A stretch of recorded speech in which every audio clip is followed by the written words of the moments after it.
Welcome back. Today's video is about Concorde's vertical flight profile, including autopilot usage. I'm using Concorde's version 1.20 beta.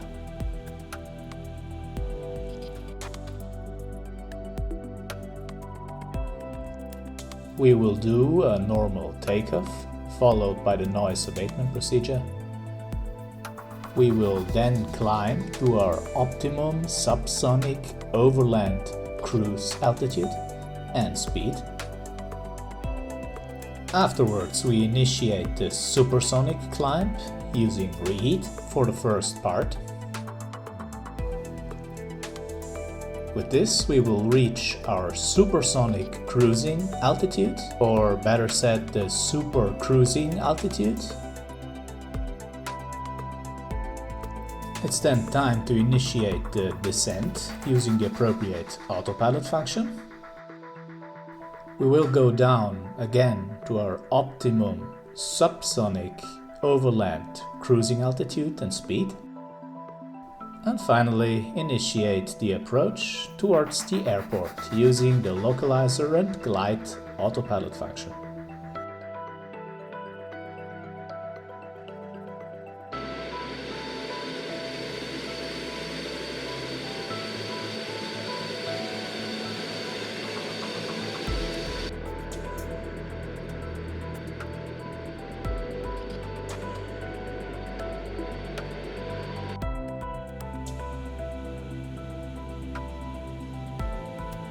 The aircraft is on the runway, ready for takeoff. Since we stand against the sun, the cockpit is dark. Let's switch on the instrument lights.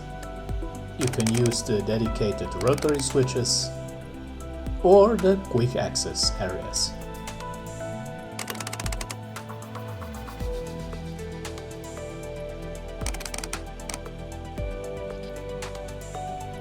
Note that some of the lighting rotaries are on the roof panel.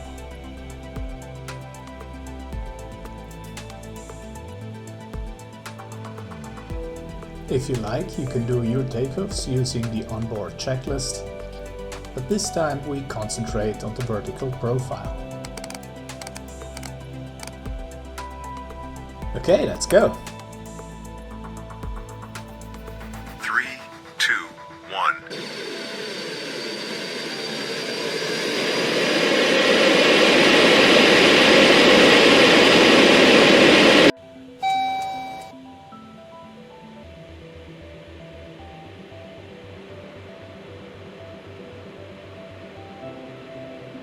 Airspeed building. 100 knots. Power set.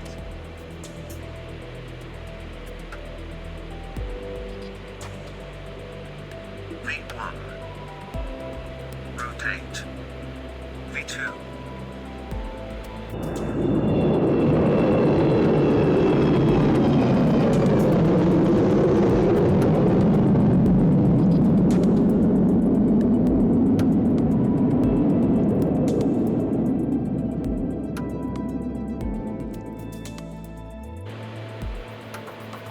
Positive climb. Gear coming up. Since we focus on the vertical profile autopilot functions, let me show you that max climb also works after takeoff. Gear up, doors locked. We will use it more later on. Max climb selects a pitch angle that brings the jet near to the speed limit, but not above it. 250 knots. This is how we get maximum climb performance. Throttle still fully forward. Never forget the fuel trim setting. Fuel trim to flight. 3, 2, 1, noise. 3,000 feet. Reheat off. Max climb will change the pitch according to the new thrust situation. 350 knots.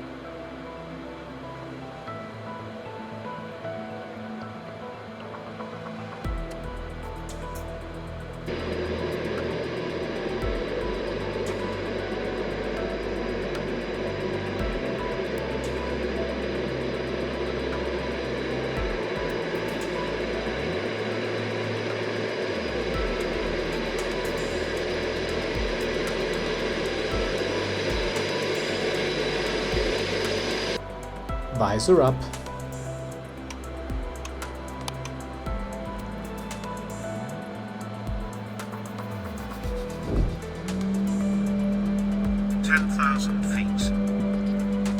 I will now select and prime our target altitude.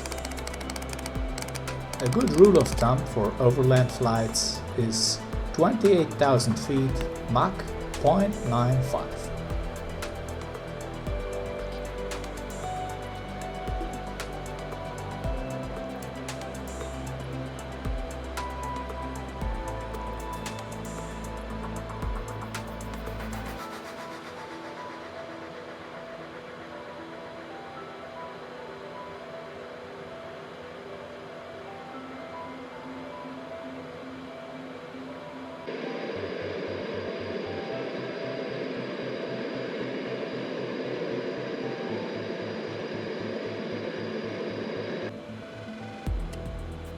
Very well, 26,000 feet climbing.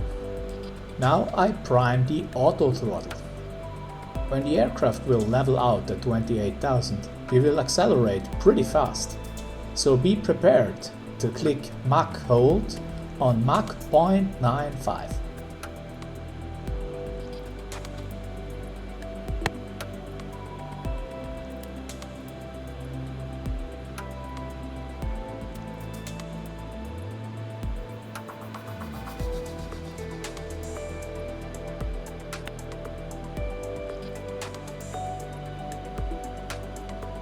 Here we go, optimum subsonic performance for overland flights.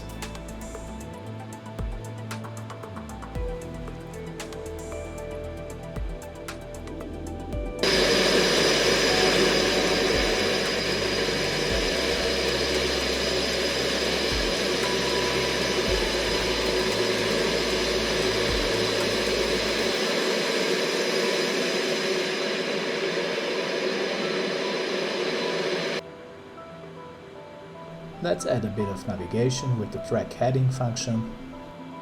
Pull out the heading knob, select the heading I would like to fly, and engage the function. If you fly a preloaded route, you would like to use the function INS on the left of track heading.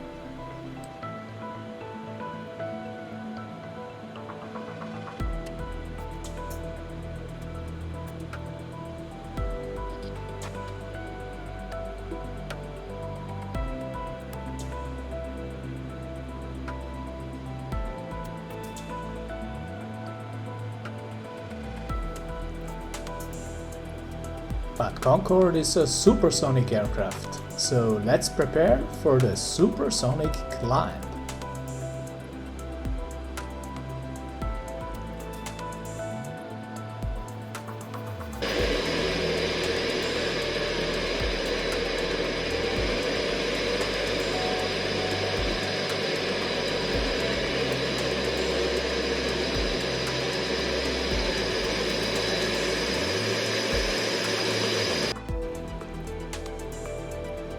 Next, Supersonic Climb.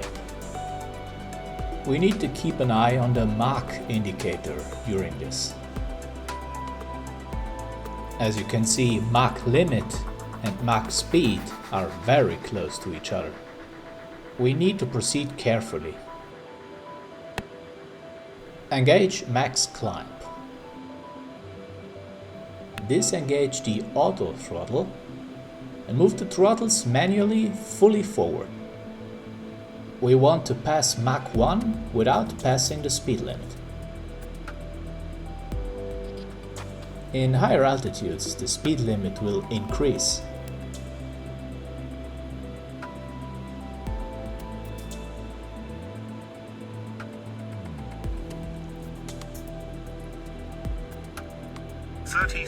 feet.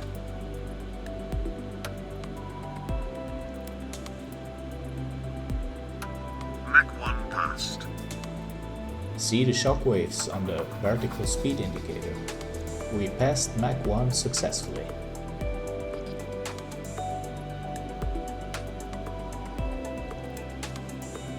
The speed limit starts to travel upward. Consider reheat usage for Supersonic Climb. Reheat on the inner two engines.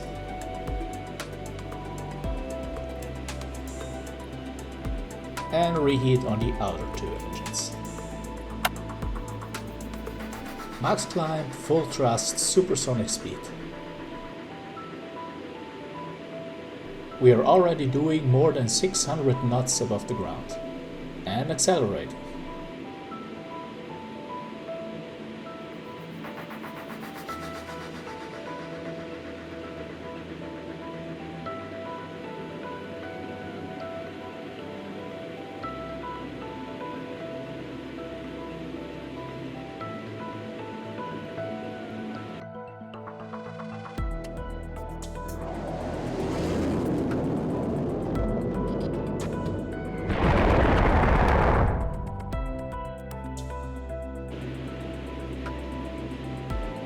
We will switch reheat off at Mach 1.7.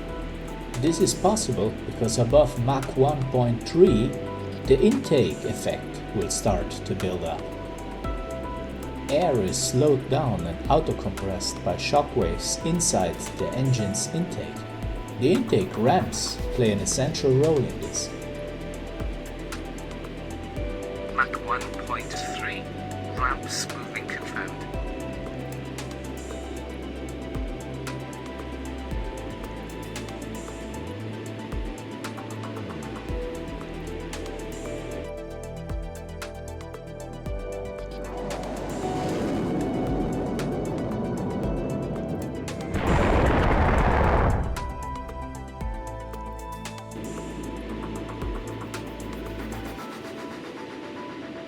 The acceleration takes several minutes.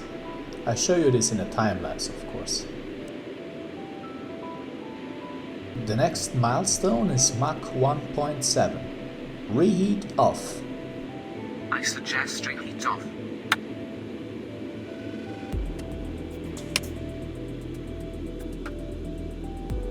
The intake effect takes over and we are super cruising and accelerating. Max climb is still engaged.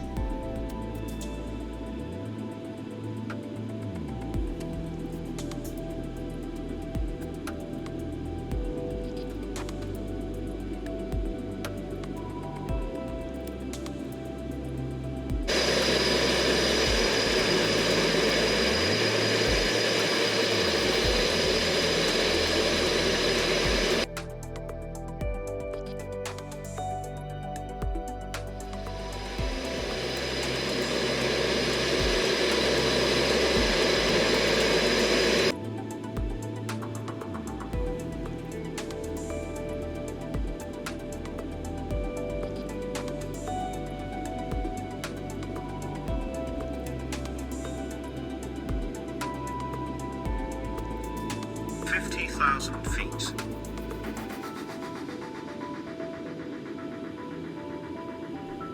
We're getting close to our cruising speed of Mach 2.0.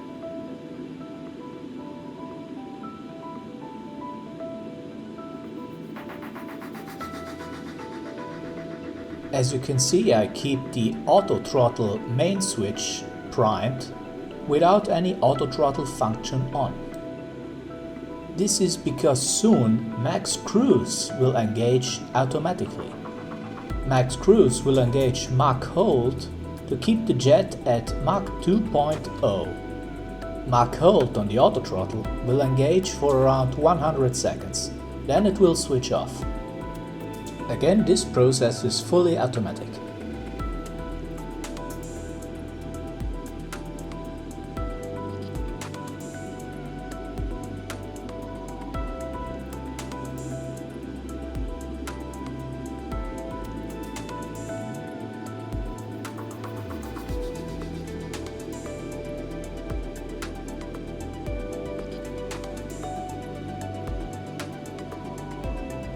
Passing Mach 2.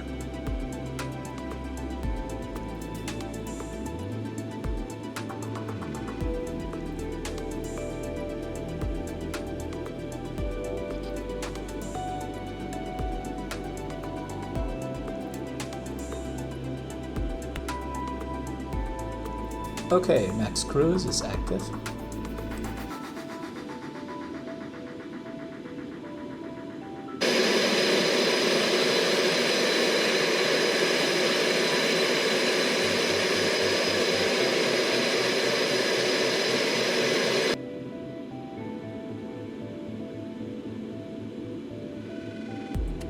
Very well. We reached our super cruising speed of Mach 2.0. Max cruise keeps us on this speed. Max climb lets the jet oscillate between 52,000 and 60,000 feet, depending on the weight.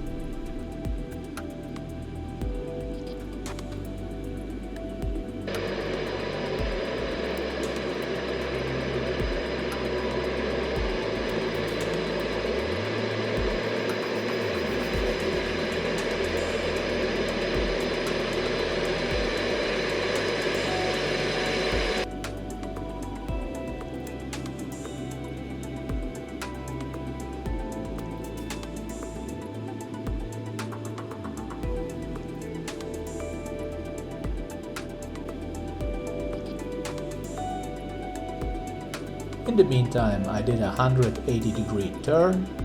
Cockpit is darkened. We are still at Mach 2. The aircraft is at nearly 57,000 feet and has burned quite some fuel. It's time to think about the descent now. Disengage max climb, max cruise.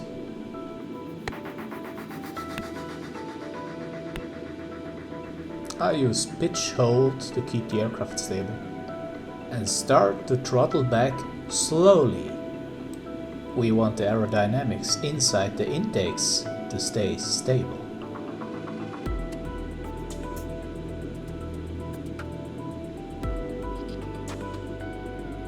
Airspeed starts to come down. Our target airspeed is 350 knots. However, take your time to achieve that. Do not throttle back fully.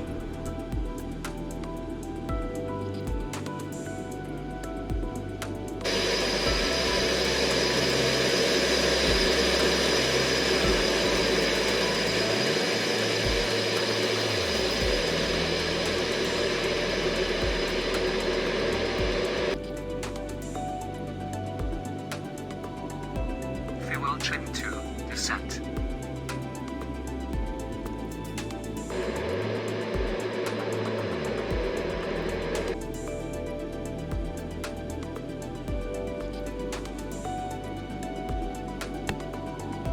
At 350 knots I engage the airspeed hold by Autopilot. This is not on the auto throttle quadrant. This is the one on the right side of the AFCS. This function reduces the pitch of the aircraft to maintain the airspeed.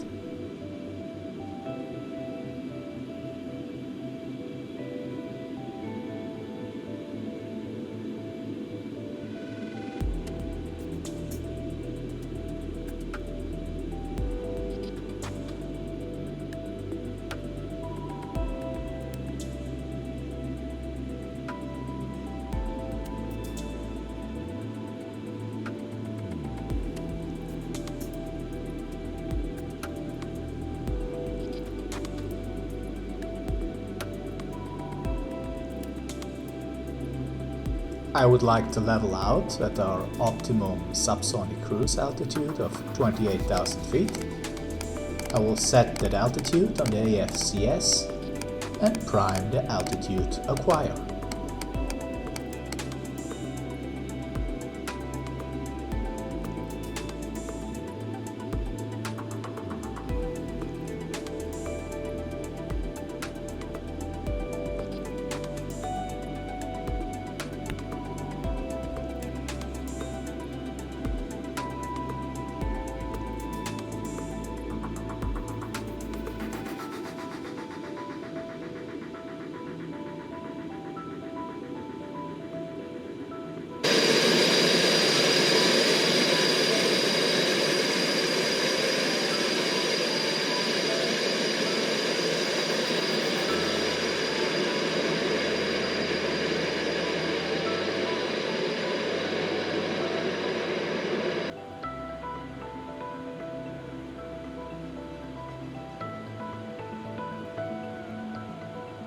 30,000 feet.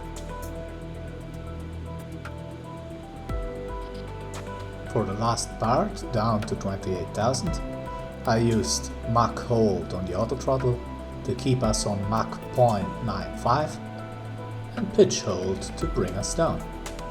Soon altitude hold will kick in.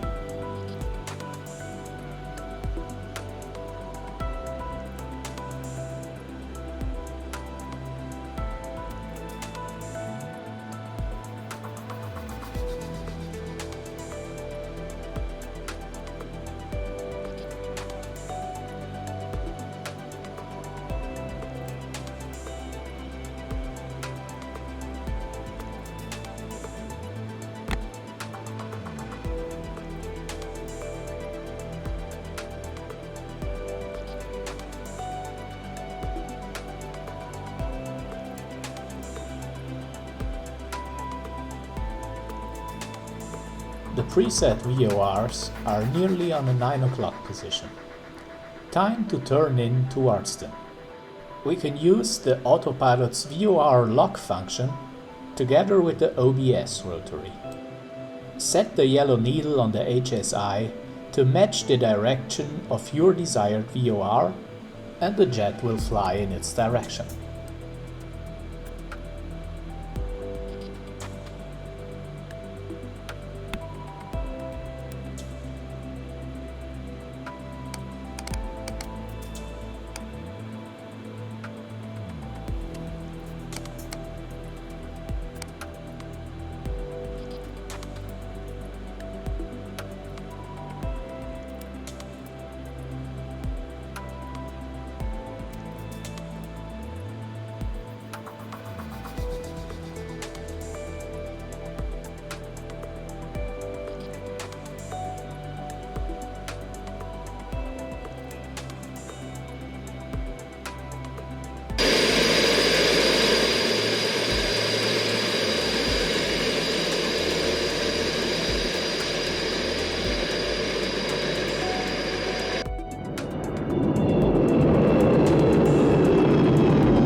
If you need to fly longer distances in this altitude, don't forget to switch back the fuel trim to flight.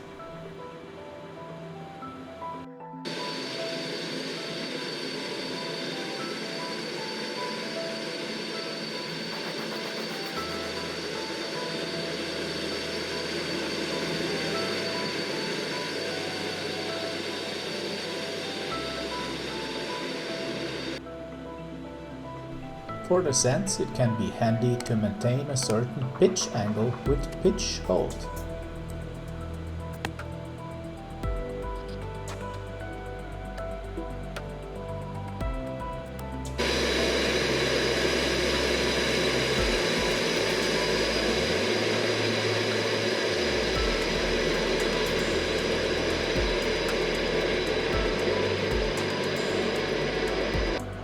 The jet is down to 7,000 feet. The last chapter of our flight is the approach. We can use the helpers Autopilot Glide and VOR Localizer. When these functions are engaged and their prime lights blink, this means they haven't found any signal.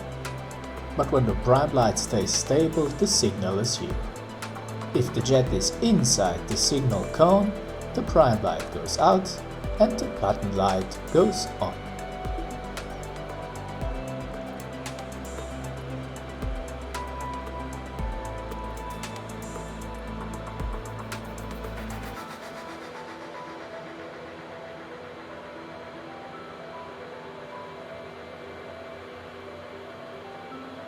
Glide and VOR lock are fully active only when their buttons are lit. Glide and VOR lock bring you down to around 500 feet above the ground. Then they need to be switched off.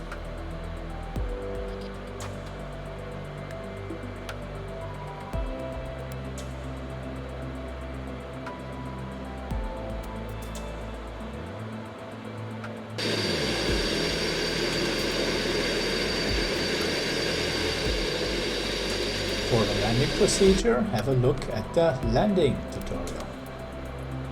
Thanks for watching and have fun flying your Concorde FXP.